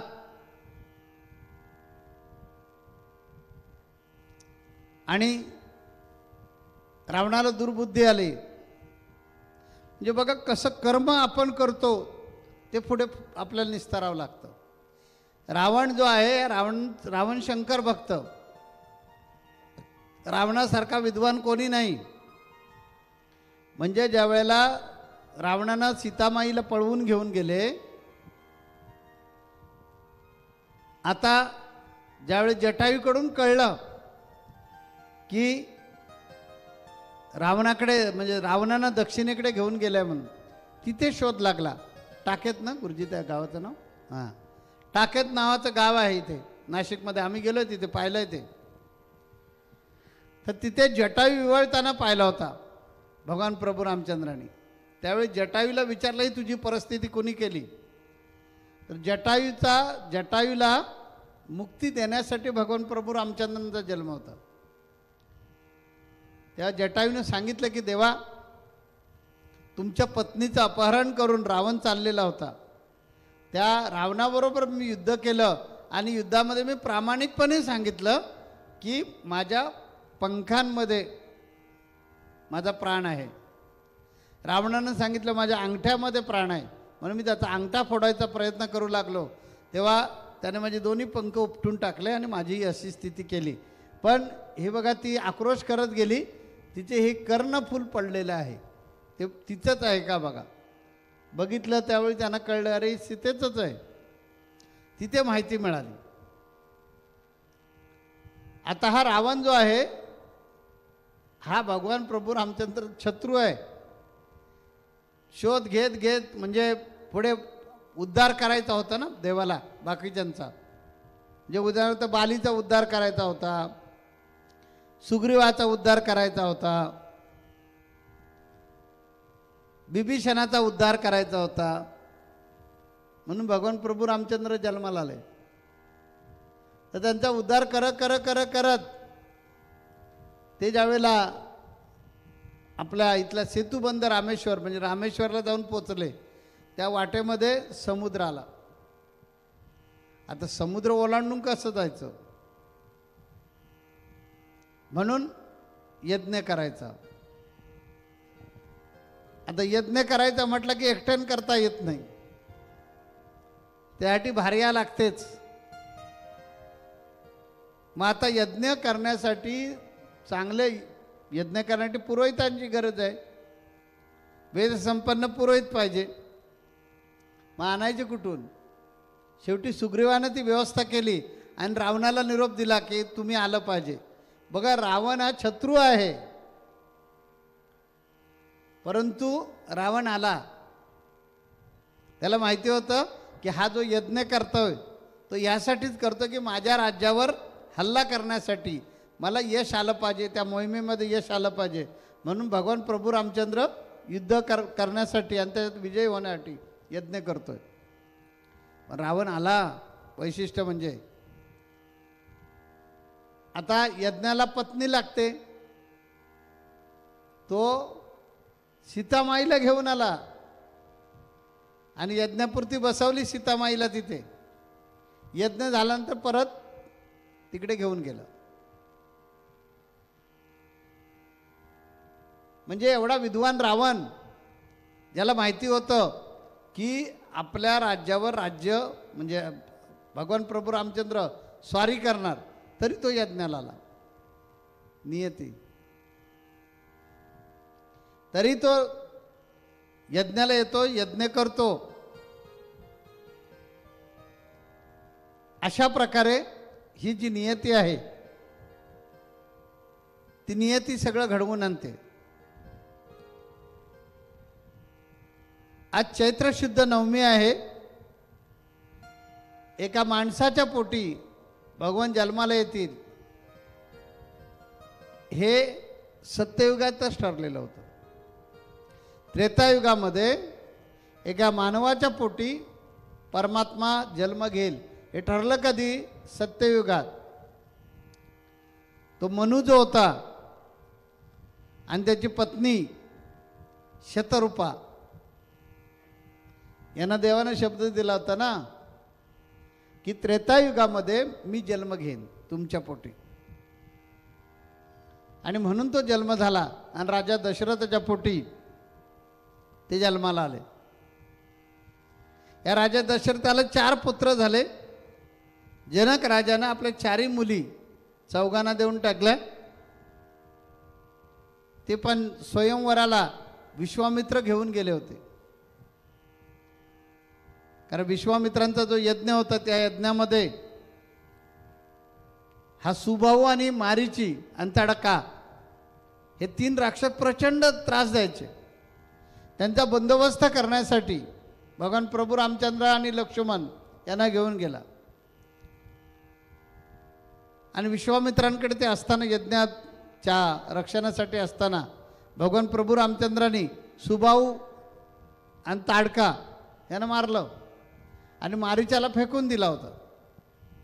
तिथे कळलं की जनक राजानं स्वयंवर मांडलेलं आहे आणि वेगळ्या ऋषीमुनींना साधू संतांना बोलवलेलं आहे.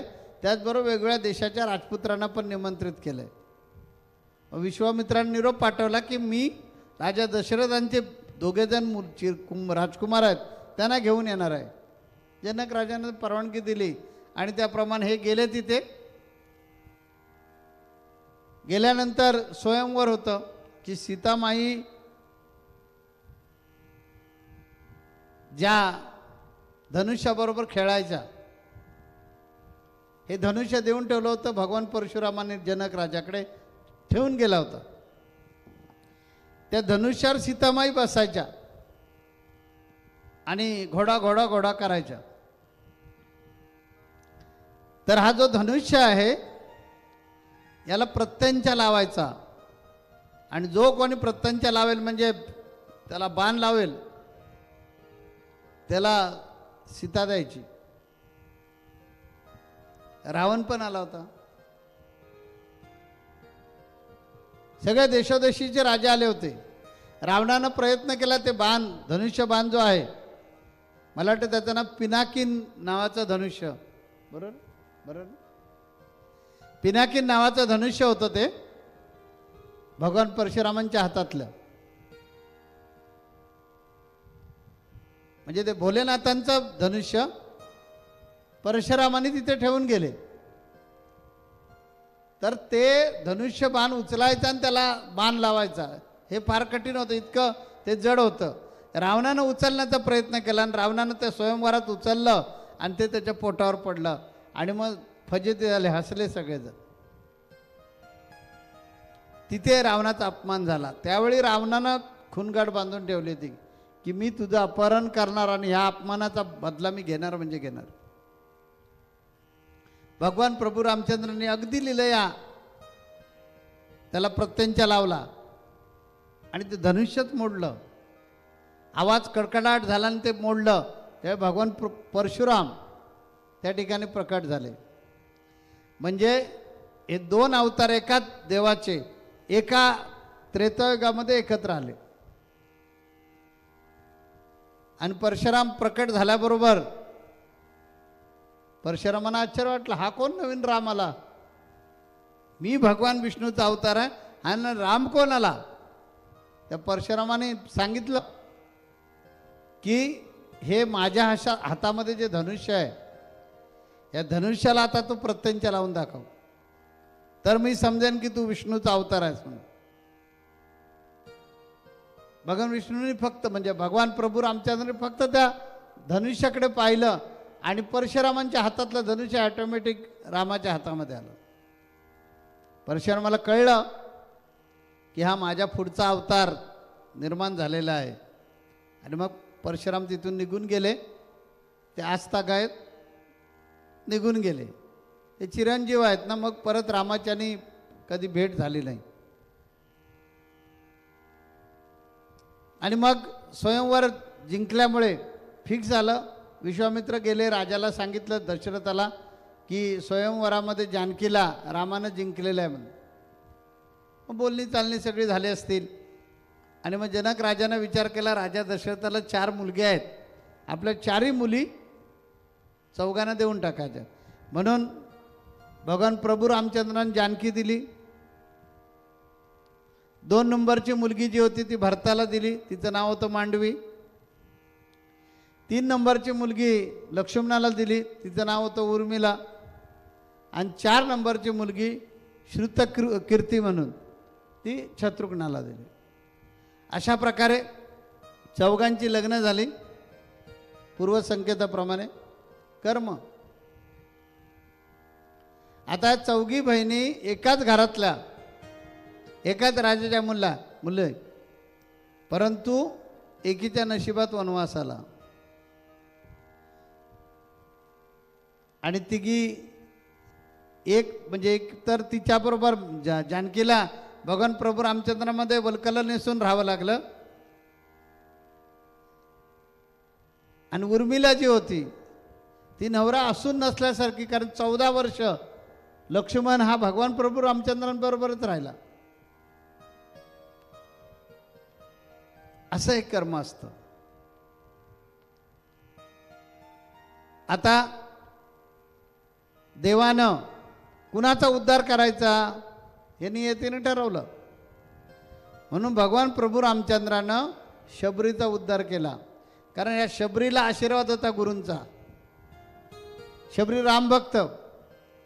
आणि शबरीचे जे गुरु होते ते शबरीला सांगितलं की तू अशीच प्रतीक्षेत राहा, एक ना एक दिवस तुझा भगवंत तुला येऊन भेटणार. आणि गुरूंच्या शब्दावरती त्या प्रतीक्षेमध्ये राहिली. व्याकुळ होऊन ती सारखे विनवायचे, आश्रमात या कधी रे येशील रामा रघुनंदना. मला ठाऊक आहे मी जानकी नाही आहे, त्यामुळे जानकीच्या शोधार्थ तू जाऊ शकतोस. मी राजकुमारी नाही आहे, मी हीन दीन पतित एक गरीब भिकारी शबरी आहे. पण हे रघुराया तुझ्यावर प्रचंड प्रेम आहे. आता तिचा उद्धार झाला पाहिजे हे पूर्वनियोजित होतं. आणि म्हणून भगवान प्रभू रामचंद्र सीतामाईच्या शोधार्थ बाहेर पडले. बरंच अंतर जाऊन आले आणि मग शबरीची भेट झाली. परत मागे गेले आणि शबरीची भेट झाली. आणि शबरीची ती उष्टी बोरं खाता खाता शबरीनं त्यांच्या चरणावर प्राण सोडला आणि तिचा उद्धार झाला. बालीचं पण तसंच आहे. बालीचा उद्धार झाला पाहिजे होता, ज्याला वाली म्हणतो आपण. त्याला शत्रू समोर दिसला की शत्रूची अर्धी ताकद यायची. आता त्याचा वध हा भगवान प्रभू रामचंद्रांशिवाय कोणी करणार नाही असं पूर्वनियोजित होतं भाकीत. आणि म्हणून भगवान प्रभू रामचंद्र जाऊन त्याचा वध करतात. भगवान प्रभू रामचंद्रांनी त्याला बाण मारला आणि त्याला मुक्त केला आहे. कारण त्याला आशीर्वादच होता की देवाच्या हातून तू मुक्त होशील. म्हणून देव एका झाडाच्या पाठीमागे लपून बसले आणि वाली आणि सुग्रीव हे 2 भाऊ यांचं युद्ध सुरू झालं.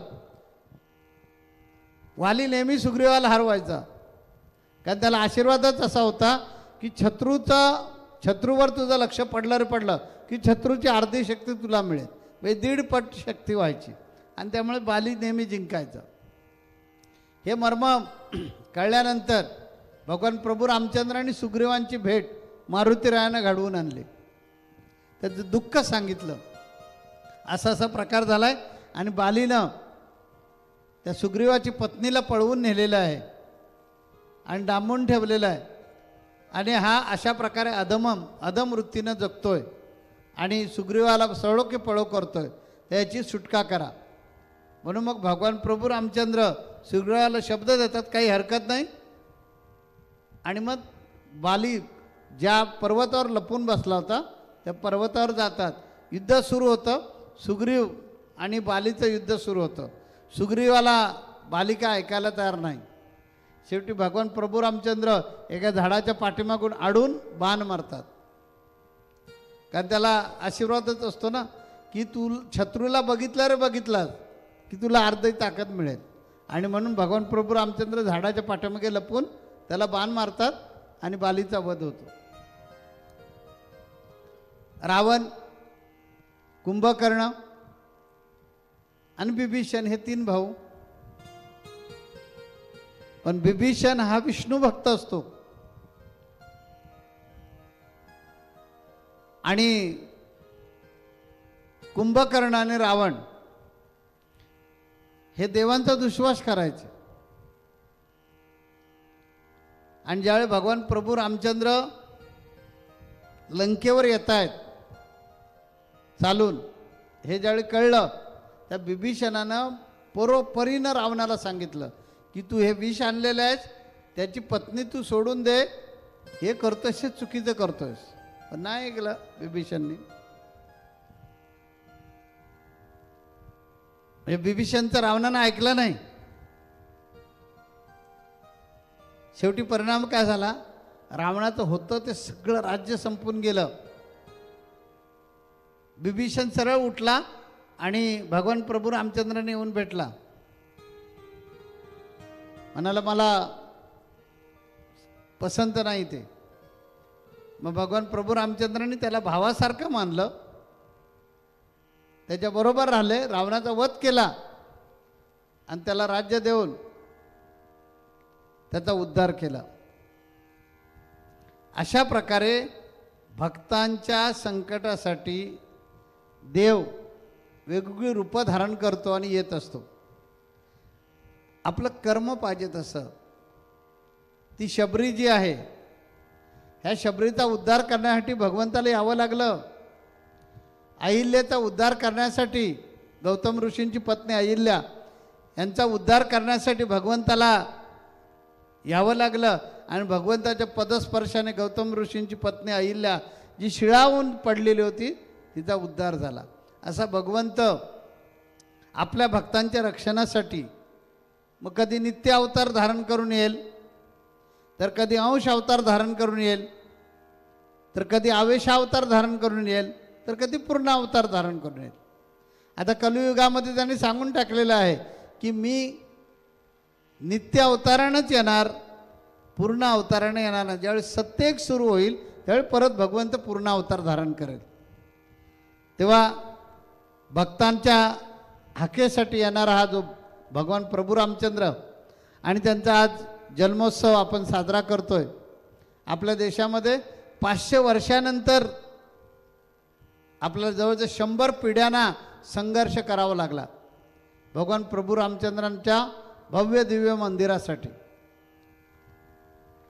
आणि यावर्षी आपला सर्वांचा प्राण, सर्वांचा श्वास, कारण हे राम कसे आहेत, माणूस मेल्यानंतर सुद्धा नाव घ्यावंच लागतं रामाचं आणि जिवंत असेल तरी घ्यावंच लागतं.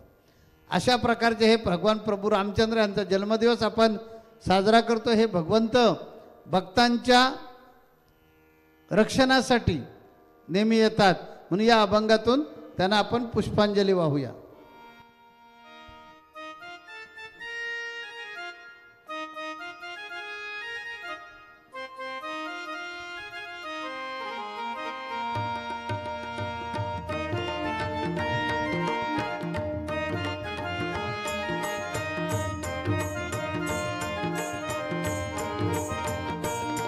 भक्तों के कारण हुआ राम अवतार, भक्तों के कारण हुआ राम अवतार, भक्तों के कारण हुआ राम अवतार, भक्तों के कारण हुआ राम अवतार। ओ आए रघुराई करने जग का उद्धार, भक्तों के कारण हुआ राम अवतार, भक्तों के कारण हुआ राम अवतार, भक्तों के कारण हुआ राम अवतार, भक्तों के कारण हुआ राम अवतार।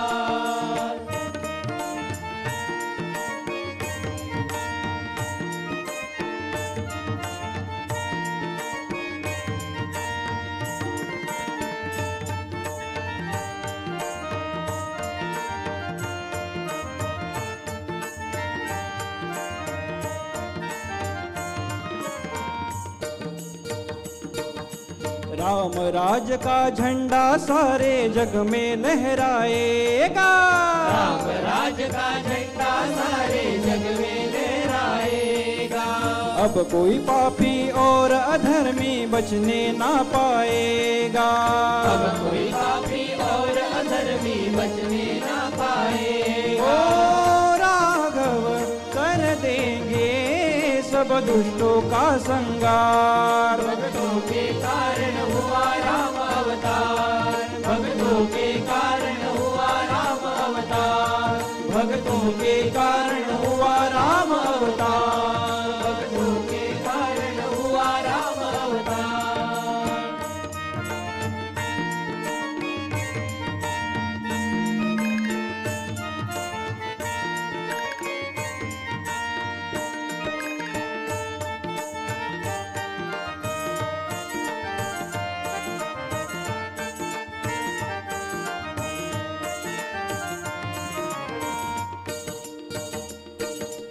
बाल रूप में राम लला ने कर और दूषण मारे, बाल रूप में राम लला ने कर और दूषण मारे। पहुँचाई यमलोक ताड़िका हुए अचंबित सारे, पहुँचाए यमलोक ताड़िका हुए अचंबित सारे। ओ तीनों लोकों में हुई राम की जय जयकार, भक्तों के कारण हुआ राम अवतार, भक्तों के कारण हुआ राम अवतार, भक्तों के कारण हुआ राम अवतार। ओ आई रघुराई करने जग का उद्धार, भक्तों के कारण हुआ राम अवतार, भक्तों के कारण हुआ राम अवतार, भक्तों के कारण हुआ राम अवतार, भक्तों के कारण हुआ राम अवतार। तर अशा प्रकारे हा राम अवतार भक्तांच्या कल्याणासाठी नित्य अवतार घेऊन आला आणि याच रामाने पुढे याच परमात्म्याने पुढे आता नित्य अवतार धारण करून गजानन महाराजांच्या रूपामध्ये आला आहे, अक्कलकोट स्वामींच्या रूपाने तो येतो, संत शिरोमणी काडसिद्धेश्वर महाराजांच्या रूपातून येतो, आद्य जगद्गुरू रामानंदाचार्यांच्या रूपातून येतो, असा वेगवेगळ्या संतांच्या रूपातून हा परमात्मा येतो. आपली भक्ती, आपलं मागील जन्माचं कर्म याप्रमाणे तो तुम्हाला भेटतो.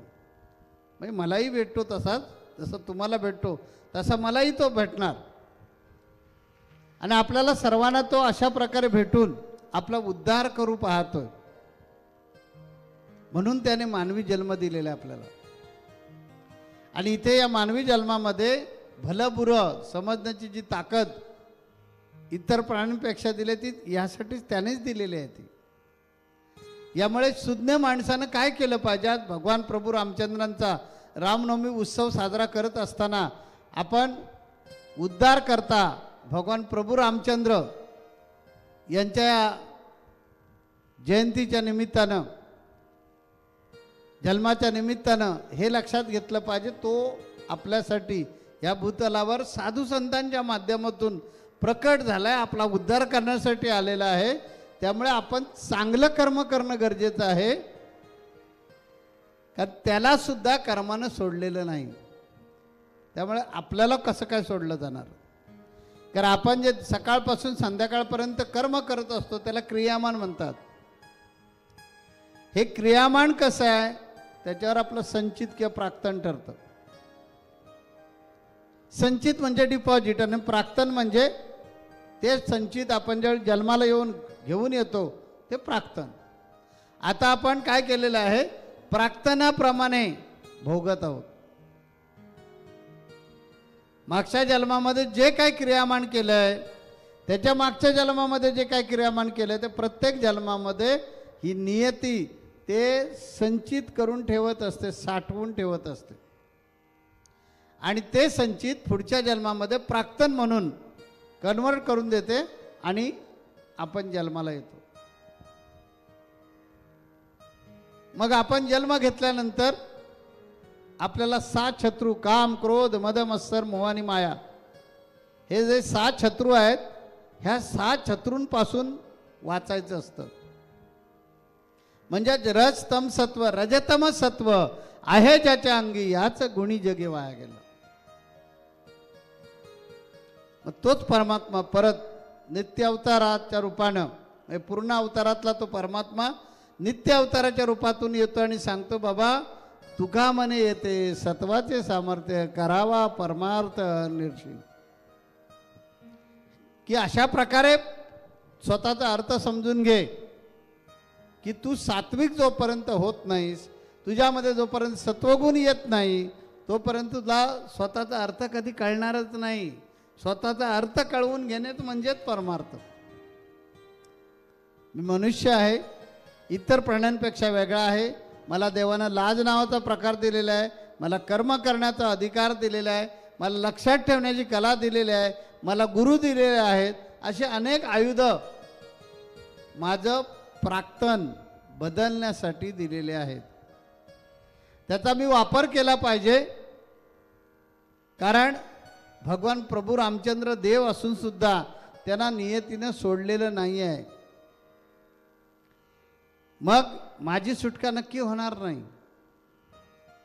मगापासून जे आम्ही तुम्हाला सांगितलं ते यासाठीच सगळी उदाहरणं देत होतो मी की देव आहेत की भगवान भोलेनाथ सुद्धा त्यांचं स्मरण करतात. भगवान भोलेनाथाचं नाव नीलकंठ का माहिती आहे का? समुद्र मंथन सुरू झालं आणि समुद्र मंथनाच्या वेळेला वासुकीला ओढत होते ना, वासुकी नावाचं साप ओढत होते, तिकडून देव आणि इकडून दानव. त्यावेळेला ते जे घर्षण होत होतं कारण दोरीसारखं करून टाकलं होतं वासुकीला आणि मंदिराच्या वेळात पर्वत जो त्याची रवी केली होती आणि ती रवी गोल फिरवण्यासाठी आपण जशी दोरी इकडून तिकडे ओढतो त्यावेळेला रवी गोल गोल गोल गोल फिरते, तशा प्रकारे तो मंदिराच्या वेळ पर्वत फिरवण्यासाठी वासुकीला ओढत होते. त्यामुळे वासुकीला जो त्रास होत होता तो वासुकीच्या तोंडातून सतत विष बाहेर पडत होतं. त्या विषानं सगळं विश्व जाळून टाकायला सुरुवात केली होती. त्यामुळे ती आग प्राशन करणं गरजेचं होतं, विष प्राशन करणं गरजेचं होतं. म्हणून सगळ्या देवांनी भोलेनाथांना विनंती केली आता तुम्ही काहीतरी बघा. म्हणून भोलेनाथांनी ते विष प्राशन केलं आणि देवाच्या अंगाचा दाह होऊ लागला. सगळ्यात मुख्य कोण? तर महादेव. देवांचे देव कोण? तर महादेव. तर या महादेवांना दाह होऊ लागला, लाई लाई लाई अंगाची होऊ लागली. आता ह्याच्यातून वाचायचं जर असेल, त्याच्यातून सुटका व्हायला पाहिजे असेल, आला की नाही राम परत? असा राम आहे, हा राम असा आहे. मग भोलेनाथाने सुद्धा रामाचं स्मरण केलं, रामाची भक्ती केली.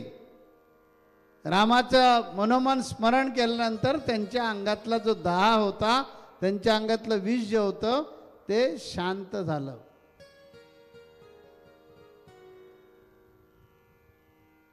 पण शेवटी ते शरीरातलं विष पचलं, पण इथे कंठाजवळ थोडंसं विष राहिलं.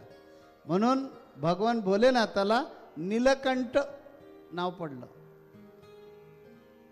असा हा राम की भगवान भोलेनाथांना सुद्धा शांत करणारा, प्रसन्न करणारा, शीतल करणारा हा जो राम आहे तो राम आपल्यामध्ये आहे तोपर्यंत आपण राम राम करावं.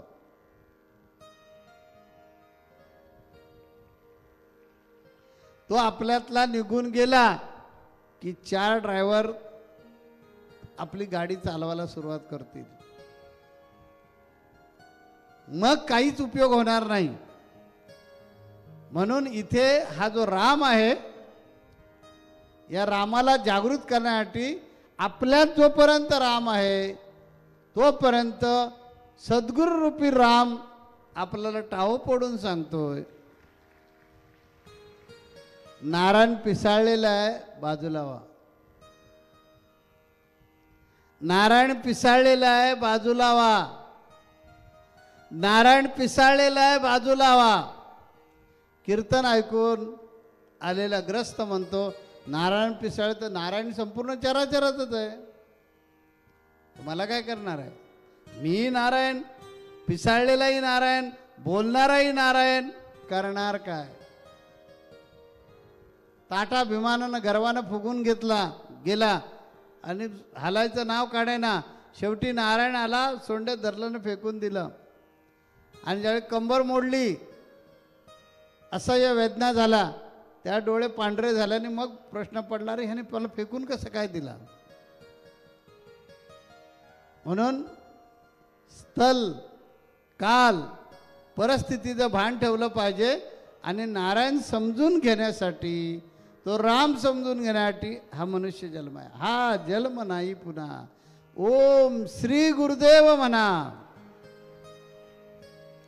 तरच सुटका आहे. कारण गुरूंशिवाय पर्यायच नाही आहे. राम दाखवण्याचा सामर्थ्य फक्त गुरूंकडे आहे, बाकी कुणाकडेच नाही आहे. तेव्हा आपल्यामध्ये जो राम आहे तो राम समजून घेण्यासाठी गुरुरूपी रामाला शरण गेलं पाहिजे.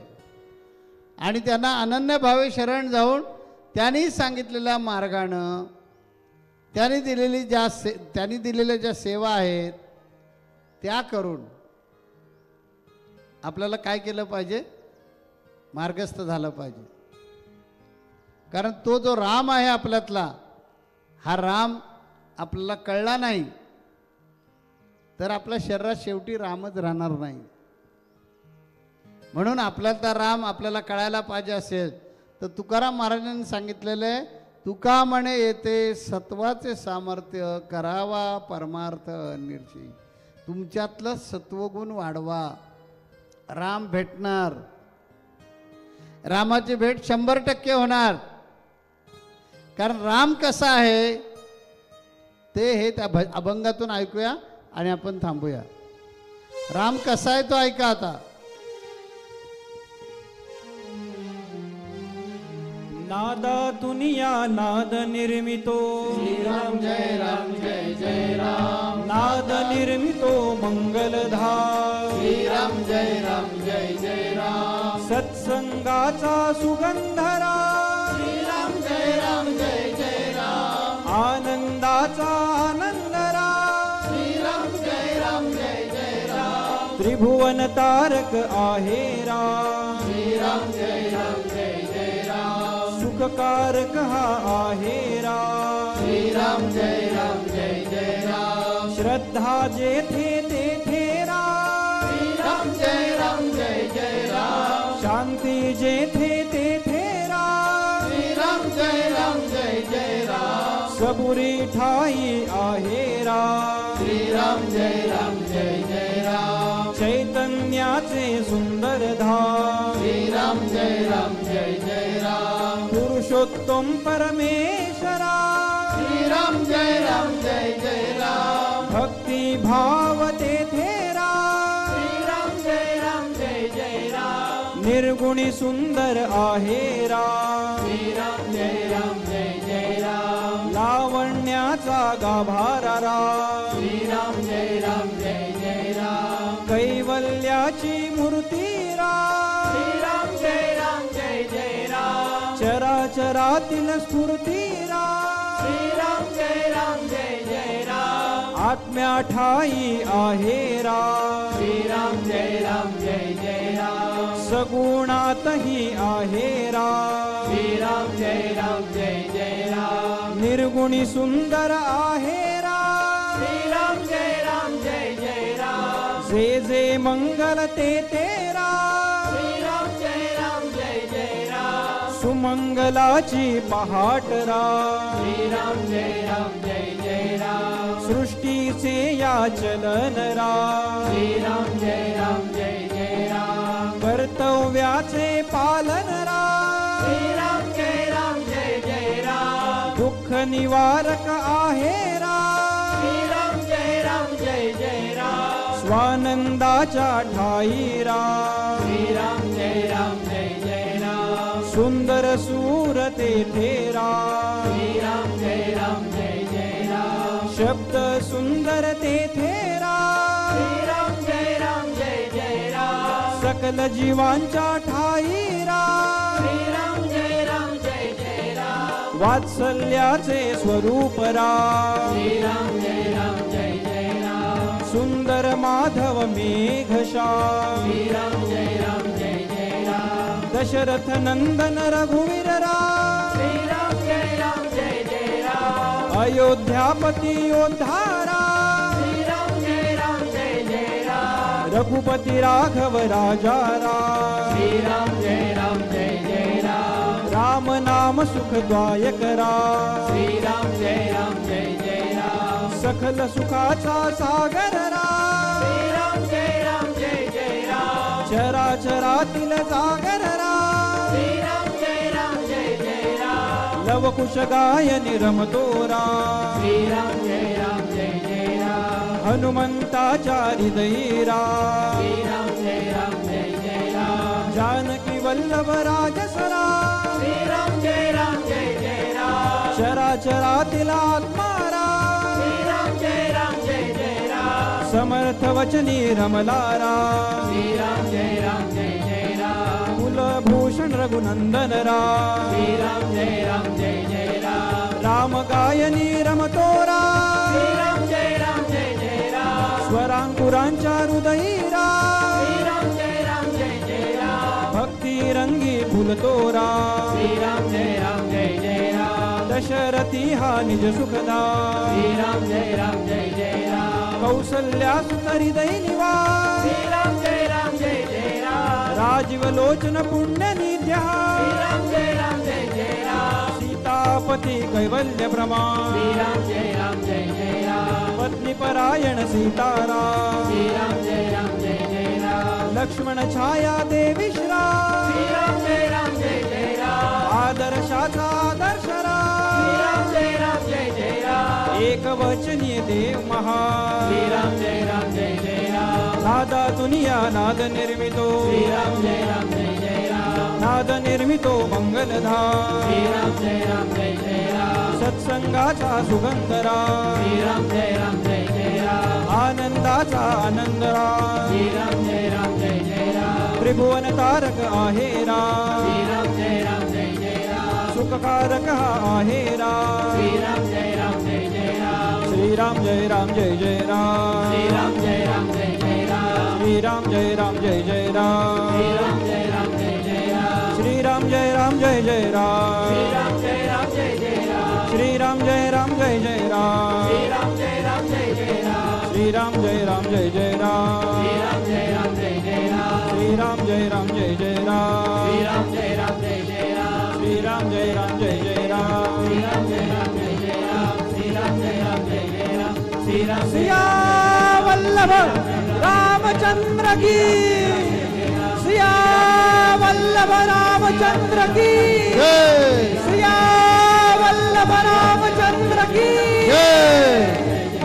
श्रीराम जय राम जय राम श्रीराम जय राम जय राम श्रीराम जय राम जय राम श्रीराम जय राम जय राम श्रीराम जय राम जय राम जगद्गुरु नरेंद्राचार्य महाराज की जय सद्गुरु काळ सिद्धेश्वर महाराज की जय संत शिरोमणी गजानन महाराज की जय आद्य जगद्गुरु रामानंदाचार्य महाराज की जय। सियावल्लभ रामचंद्र की जय। परम पूज्य कानिफनाथ महाराज की जय।